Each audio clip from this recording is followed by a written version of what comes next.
Hello guys, कैसे हैं आप। मैं प्रियंका, स्वागत है आपका श्रेणी क्लासेस में। आज मैं आपको हिंदी में टॉपिक अलंकार पढ़ाने जा रही हूँ।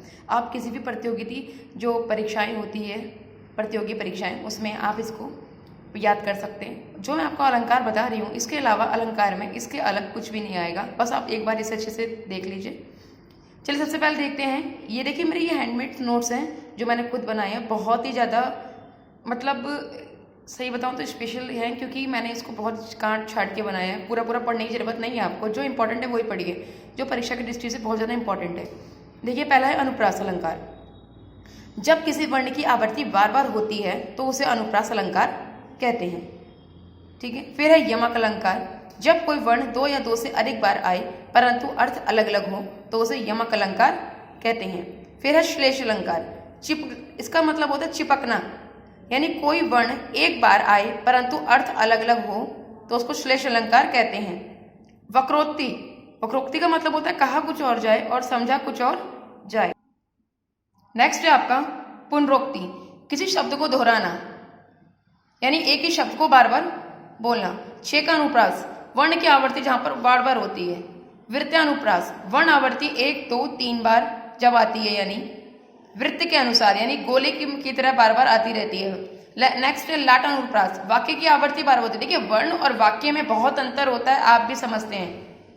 वाक्य क्या होता है, जैसे राम नहा रहा है, राम खाना खा रहा है, वाक्य हो गया। वर्ण हो गया एक वर्ण। ठीक है।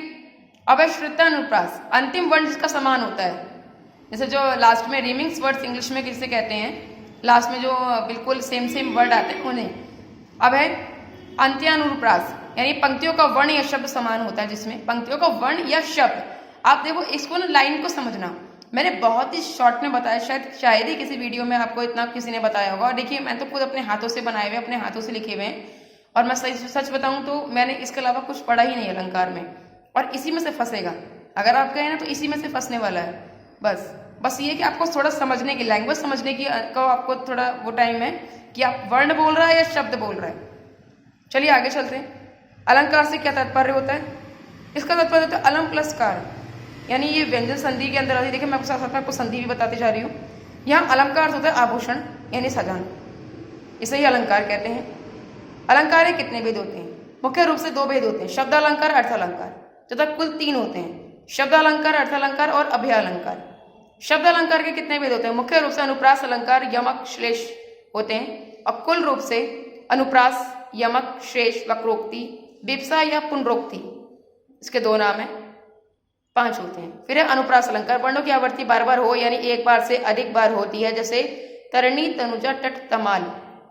कूलन में, कलियान में, कछारन में, कुंजन में, क्यारिन में, कालीन में, कलीन, किलकत है। काका बार बार आ रहा है तो अनुप्रास अलंकार है। अनुप्रास अलंकार के कितने भेद होते हैं? पांच होते हैं। कौन कौन सा? शेकानुप्रास, लाटानुप्रास, अंत्यानुप्रास, वृत्तानुप्रास, श्वेतानुप्रास। शेकानुप्रास में शे का अर्थ क्या होता है? वर्णों की आवृत्ति एक बार यहाँ आती है। जैसे रहीमन, रहीला की बली, इस करुणा कलित हृदय में जो कि विकल रागनी बजती है। यहाँ वर्ण की आवृत्ति एक से अधिक बार हो रही है, इसलिए ये कहलाता है वृत्तानुप्रास। अब है श्रुतानुप्रास। श्रुत्य प्लस अनुप्रास, जहां पर सुनने से अनुप्रास लगे, जैसे कहत, नटत, इजत, खिजत, मिलत, खिलत, लज्जात है। यहाँ अंतिम वर्ण समान होता है तो इसलिए क्या है? श्रुतानुप्रास। अब है अंत्यानुप्रास। अंतिम में जहां पर अनुप्रास हो, यानी पंक्ति का अंतिम वर्ण अनुप्रास हो, जैसे तुक अलंकार भी कहा जाता है। जैसे होई है कोई एक दास तुम्हारा, सॉरी, नाथ शंभु धनु बजेहारा, होई है कोई एक आस तुम्हारा। ये देखिए, हरा हरा लास्ट में जो है मैच हो रहा है। जहां पर एक वाक्य दो से अधिक बार आए तो उसे लाटानुप्रास कहते हैं, लेकिन इनका अन्वय करने पर अर्थ इनका अलग अलग निकलता है। ठीक है।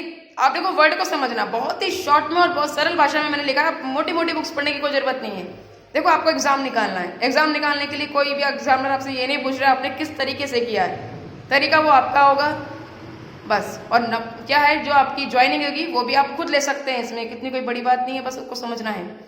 जहां एक शब्द दो से दो अधिक बार आए तो उसे यमक अलंकार कहते हैं, परंतु इनका अर्थ अलग अलग होता है। जैसे कनक, कनक सौगुनी, मादकता हरिकाय, यानी यमक का मतलब अलंकार का वो होता है कि जैसे कनक, कनक सौगुनी, कनक सोना भी होता है, धतूरा भी होता है, गेहूं भी होता है, यानी आ तो बार बार रहा है और उसका अर्थ क्या हो रहा है?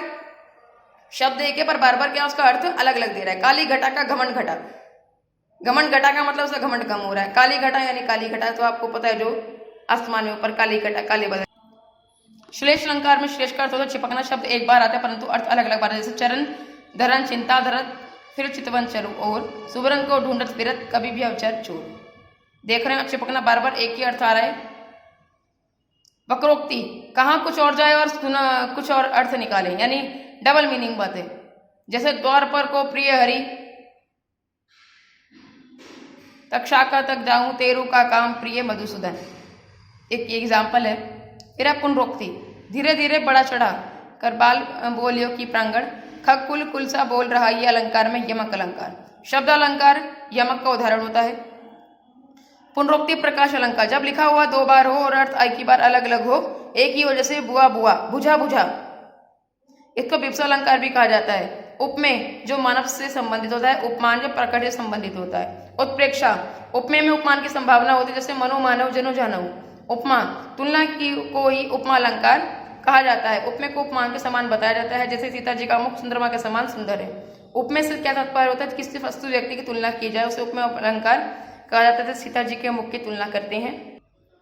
उपमा, जिसमें तुलना की जाए, जैसे चंदन पीपर पात सरिस मंडोला, उसमें उपमेय क्या है, पीपर पात, सरिस क्या है, वाचक शब्द, और मन क्या है, उपमान।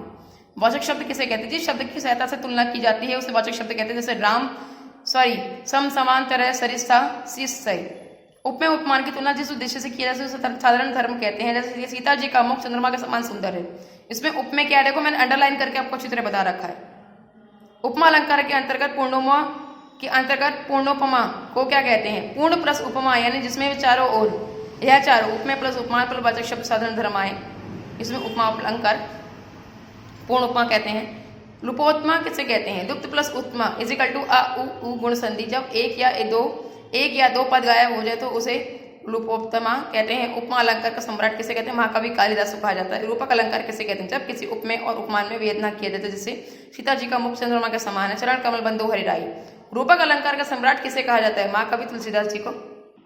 उत्प्रेक्षा अलंकार, उपमेय में उपमान की संभावना प्रकट हो, जैसे सोहत ओढ़े पीठपट, श्याम सलोने गाद, मनो नीलमणि शैल पर, आतप प्रयोग प्रभात। अतिशोक्ति, बड़ा छोटा कर कहना, किसी बातों को बड़ा छोटा कर कहा जाए वहां अतिशोक्ति अलंकार होता है, जैसे भूप से 10 एक 12 लगे 58 तर नतर।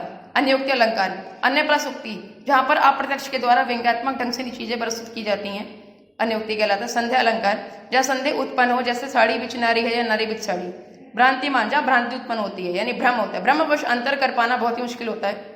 दीपक अलंकार, उपमेय उपमान का अवरम एक समान होता है, उसे दीपक अलंकार कहते हैं, जैसे कहट रजत निजट खिजट खिलत मिलत लज्जात मन भौर में करत है नैनन ही सब पार। विभावना अलंकार, जहाँ बिना कारण ही कार्य संभव हो जाए, वहाँ विभावना अलंकार कहते हैं, जैसे बिनो पर चलू सुने सब गाना, करो बिना कर्म को विधि नाना। प्रतीप अलंकार, जब कभी उपमेय को उपमान का बिना बना लिया जाए तो उसे प्रतीप अलंकार कहते हैं, जैसे उतरी नाय जल सो शरीर सम श्याम।